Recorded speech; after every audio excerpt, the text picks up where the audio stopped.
अत्यंत उपयुक्त माहिती. महाराष्ट्र सरकारने महिलांसाठी एक खूप चांगली योजना सुरू केली आहे. याचं नाव आहे लाडकी बहीण योजना. या योजनेत काही महिलांना दर महिन्याला 1500 रुपये मिळतात. आता एप्रिल महिन्याचा 10वा हप्ता म्हणजे 10व्यांदा येणारे पैसे लवकरच मिळणार आहेत.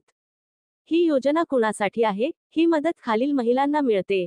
ज्या विवाहित, विधवा, घटस्फोटित किंवा पतीने सोडलेल्या आहेत. या योजनेसाठी किमान वय 21 ते 65 वर्षांदरम्यान आहे. ज्यांचं वार्षिक उत्पन्न इंडियन रुपी 2.5 लाखांपेक्षा कमी आहे. ज्या इतर सरकारी पेन्शन योजनेचा लाभ घेत नाहीत. या योजनेचा 10वा हप्ता म्हणजे काय? सरकारने याआधी 9 वेळा पैसे दिले आहेत. आता एप्रिल 2025 मध्ये 10व्यांदा पैसे मिळणार आहेत. एप्रिल महिन्यातील पैसे कधी जमा होणार? सरकार 2 टप्प्यांत पैसे देणार आहे. पहिला टप्पा 24 ते एप्रिल 26 रोजी. दुसरा टप्पा 27 एप्रिलपासून ते एप्रिल 30 पर्यंत पैसे येणार आहे. यावेळी 2,41,00,000 महिलांना पैसे मिळतील. सर्व महिलांना 1500 रुपये मिळतील का? नाही, सगळ्यांना एकसारखे पैसे मिळणार नाहीत. वेगवेगळ्या महिलांना खालीलप्रमाणे पैसे मिळतील. 1500 रुपये, ज्या महिलांना इतर शासकीय योजना मिळत नाहीत. 500 रुपये, ज्या महिलांना आधीपासूनच पीएम व नमो किसानचे पैसे मिळतात. अशा महिलांना 500 रुपये मिळतील. 4500 रुपये कुणाला मिळेल?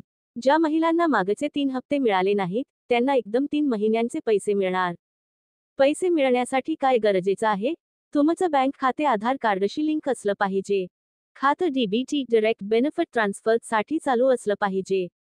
फॉर्ममधील माहिती बरोबर असली पाहिजे. लाडकी बहीण योजना कोण घेऊ शकतं? या योजनेचा लाभ घेण्यासाठी महिला महाराष्ट्राची रहिवासी असावी. तिचं वार्षिक उत्पन्न इंडियन रुपी 2.5 लाखांपेक्षा कमी असावं. घरात ट्रॅक्टरशिवाय इतर चारचाकी गाडी नसावी. घरात कोणीही इन्कम टॅक्स भरत नसावा. सरकारी पेन्शन योजना घेतलेली नसावी. वय 21 ते 65 वर्षांदरम्यान असावं. या पैशांचा उपयोग काय? या पैशांनी महिला आपले छोटे मोठे व्यवसाय करू शकतात.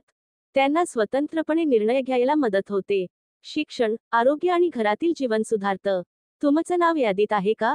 जर तुम्हाला तपासायचं असेल की तुमचं किंवा घरातल्या कोणाचं नाव योजनेत आहे का, तर तुम्ही ही यादी ऑनलाईन किंवा ऑफलाईन पाहू शकता.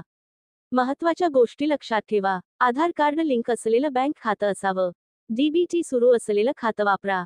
हप्ता न मिळाल्यास तक्रार दाखल करता येते. अशाच नवनवीन माहितीसाठी चॅनेलला सबस्क्राईब करा.